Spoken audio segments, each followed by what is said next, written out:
نحمد ونصلي على رسول الكريم اما بعد فاعوذ باللہ من الشیطان الرجیم بسم اللہ الرحمن الرحیم۔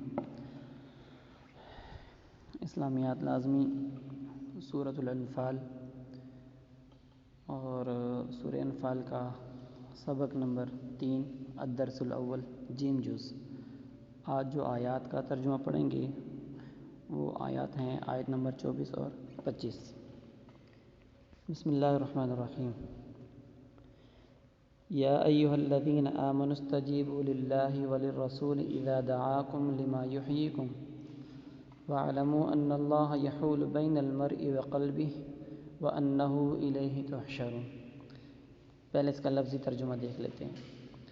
یا ایہا الذین آمنوا، اے ایمان والو، استجیبوا للہ وللرسول، خدا اور اس کے رسول کا حکم قبول کرو۔ اذا دعاکم لما یحییکم، وہ تمہیں ایسے کام کی دعوت دیتے ہیں یا ایسے کام کی طرف بلاتے ہیں کہ جو تمہیں زندگی بخشتا ہے یا جو تمہیں ہمیشہ کی زندگی حیات جاوداں بخشتا ہے۔ وَاعْلَمُوا أَنَّ اللَّهَ يَحُولُ بَيْنَ الْمَرْءِ وَقَلْبِهِ، وَاعْلَمُوا أَنَّ اللَّهَ، اور جان لو کہ بے شک اللہ تعالیٰ جو ہے یحول، حائل ہو جاتا ہے، درمیان میں آ جاتا ہے، بین المرء، آدمی کے، وقلبہ، اور اس کے دل کے، کہ بے شک اللہ تعالیٰ جو ہے آدمی اور اس کے دل کے درمیان حائل ہو جاتا ہے۔ وَأَنَّهُ إِلَيْهِ تُحْشَرُونَ، اور تم اس کے روبرو جمع کیے جاؤ گے۔ تحشرون کا مطلب یہ ہے کہ اللہ تعالیٰ کے سامنے سب کو جمع کرنا، اور اللہ تعالیٰ ان سے باز پرس کرے گا، سوال و جواب کرے گا، ان کا حشر کرے گا۔ اس سے مراد ہے میدان حشر کے اندر اللہ تعالیٰ کے سامنے سب کا جمع ہونا۔ اس کا جو ہے بامحاورہ ترجمہ دیکھ لیں۔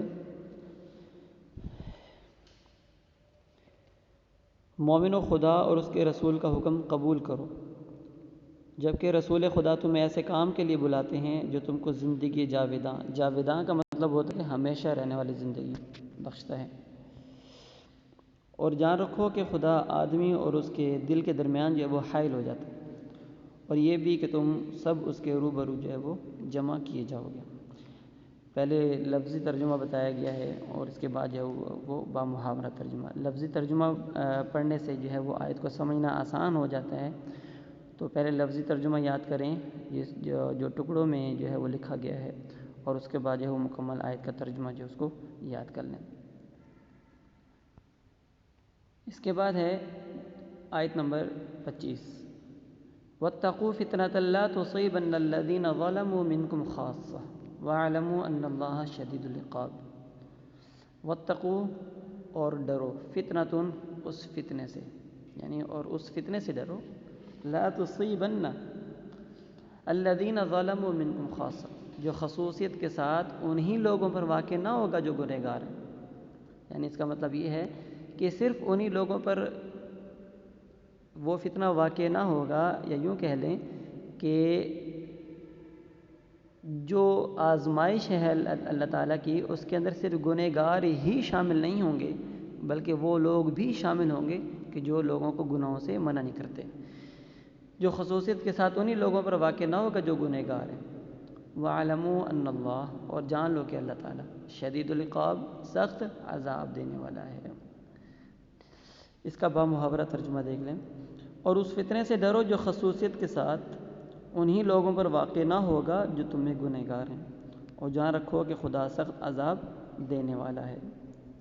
یہ دونوں آیتیں جو ہیں وہ دیکھیں، پہلی آیت کے اندر جو ہے اللہ تعالیٰ جو ہے وہ مومنوں سے خطاب کرتے ہوئے فرما رہے ہیں کہ یا ایھا الذین آمنوا، یہ خطاب ہے ہی مومنوں کے لیے، خصوصیت کے ساتھ مومنوں کے لیے، کہ خدا اور اس کے رسول کا ہر حکم جو ہے وہ قبول کرو، کہ ہر حکم قبول کرنے میں انسان کے لیے جو ہے وہ ہمیشہ کی زندگی رکھی گئی ہے، کہ جبکہ خدا رسول خدا جو ہے تمہیں ایسے کام کی طرف بلاتے ہیں جو تمہیں حیات جاوداں بخشتا ہے۔ ایک مطلب تو اس کا یہ ہے کہ خدا اور اس کے رسول کا ہر حکم جو ہے اس کو بجا لانے کے بعد جو ہے انسان نہ ختم ہونے والی زندگی، جنت کی زندگی جو ہے وہ حاصل کر لیتا ہے۔